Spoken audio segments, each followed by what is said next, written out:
Bien sûr, j'espère que vous allez bien, que vous avez passé une bonne journée, une bonne semaine. Alors voilà, Bezrat Hashem, dans les parachutes de cette semaine, on va parler de la construction du Mishkan. On a 5 parachutes, Teruma, Tetzaveh, Kitissa, Vayakel et Pekoudé. 6 parachutes, où la Torah nous donne l'ordre de construire le Mishkan, et la Torah va nous donner l'ordre de tous les éléments du Beth Amikdash.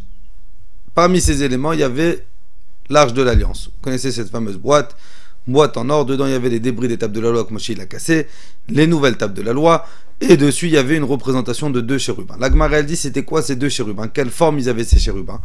La Gemara, elle nous dit, ces 2 chérubins, c'était 2 formes d'enfants. 2 enfants qui se regardaient. Et un jour, mon père, le Rav, il a posé une question magnifique. Il a dit, je comprends pas.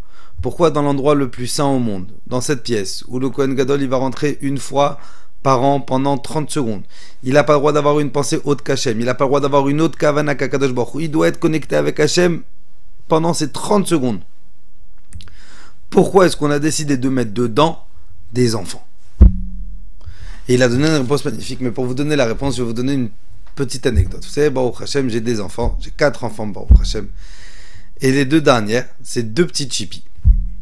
Et Bémet, combien de fois ça arrive à la maison, elles vont se disputer. Une, elle a 5 ans, l'autre, elle a 2 ans, et elles vont se massacrer. Maintenant, il faut comprendre que le pire, c'est que c'est la dernière qui va défoncer 2 coups sa grande sœur. Elle va la griffer, elle va lui tirer les cheveux, elle va crier, elle va essayer de la mordre. Bon, bien évidemment, on est toujours là pour essayer de faire attention, que ce soit pour un jeu, que ce soit pour une brosse, que ce soit pour n'importe quoi, mais 2 chippies. Et bien, elles vont se défoncer. Mais j'ai remarqué que dans 100% des fois, 3 minutes après la bagarre, comme si de rien n'était. Et elles vont rejouer entre elles, elles vont s'amuser, et elles vont se rebagarrer, elles vont refaire la paix, elles vont rejouer, et ça, même, vous allez rentrer dans un gan. Vous allez voir les enfants, ils vont pouvoir se massacrer, se faire la boue, se faire la tête, se disputer pour un jeu, se disputer pour un camion, se disputer pour un Lego. Mais 30 secondes après, tu vas voir qu'ils vont revenir jouer comme si de rien n'était. Pourquoi? Parce que Kadosh Baruch Hu, dans sa grandeur, il a créé les enfants avec un cerveau petit, pas développé à 100%, qui n'a pas les facultés de garder en souvenir tout ce qui s'est passé pour pouvoir tenir en cœur. Et le Rav, il a dit, c'est la raison pour Hachem, il a voulu que dans le Kodesh HaKodashim, il y ait des représentations d'enfants. Kadosh Baruch Hu, il a voulu qu'on soit, nous donner un message. Restez des éternels enfants, même si on t'a fait du mal, même si on t'a bousculé, même si on t'a crié, même si on t'a insulté, même si on t'a fait du mal. Apprends des enfants de ne jamais garder rancœur.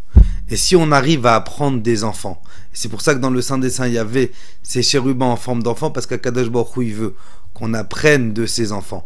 Et si on arrive à nous à se comporter comme des enfants, à ne pas tenir rancœur, alors Akadosh Baruch Hu, Bezrat Hashem, il nous tiendra par rancœur aussi à nous aussi. C'est la raison pourquoi est-ce qu'il y avait dans le Saint des Saints des représentations de chérubins. Akadosh Baruch Hu nous demande, mes enfants, restez des éternels enfants en ayant cette faculté de ne jamais avoir de rancœur vis-à-vis de personne. Je vous souhaite une bonne semaine, Rabotai, et qu'Akadosh Baruch Hu nous envoie des bonnes nouvelles, Bezrat Hashem.